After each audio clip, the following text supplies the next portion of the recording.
వీణకు నెయ్యి. ఒక రాజుగారి ఆస్థానంలో ఒక వైనికుడు ఉండేవాడు. రాజుగారికి ఆ విద్వాంసుడు అంటే ఎంతో అభిమానం. విద్వాంసుడు కొంచెం బిడియస్తుడు. అందుచేత రాజుగారు అతని అవసరాలు కనిపెట్టి అతని కుటుంబ పోషణలో ఏ లోటు రాకుండా చూస్తూ ఉండేవాడు. ఒక సంవత్సరము వైనికుడు తన కుమార్తెకు వివాహం తలపెట్టాడు. రాజుగారు పెళ్లి ఖర్చులకు తగినట్టుగా ధన సహాయం కూడా చేశారు. అయితే ఆ ఏడు దేశంలో పాడి పంటలకు కాంటకం వచ్చింది. కాటకం రావటం వల్ల వైనికుడు పెళ్లికి అన్ని వస్తువులు సమకూర్చుకున్నాడు గాని నెయ్యి పుట్టించలేకపోయాడు. రాజుగారు తప్ప గత్యంతరం లేదనుకొని ఆయన రాజుగారి దర్బారుకు వెళ్ళాడు. కాని నెయ్యి కావాలని రాజుగారిని అడగడానికి బిడియం వేసింది. వైనికుడు రానే వచ్చాడు గదా అని రాజుగారు అతని చేత కచేరీ ఏర్పాటు చేయించాడు. వైనికుడు వీణ వాయిస్తూ మధ్యలో ఆగిపోయాడు.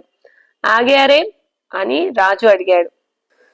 నెయ్యి కావాలి మహారాజా అని చప్పున అనేసి వైనికుడు భయపడిపోయి వేళ్లకు నెయ్యి రాసుకుంటే గాని వాయింపు సరిగా ఉండదు అన్నాడు. రాజు సంగతి గ్రహించి వీణకు ఎన్ని డబ్బాల నెయ్యి కావాలి అన్నాడు. 2 డబ్బాలు చాలు మహారాజా అన్నాడు వైనికుడు ప్రాణం లేచి వచ్చి.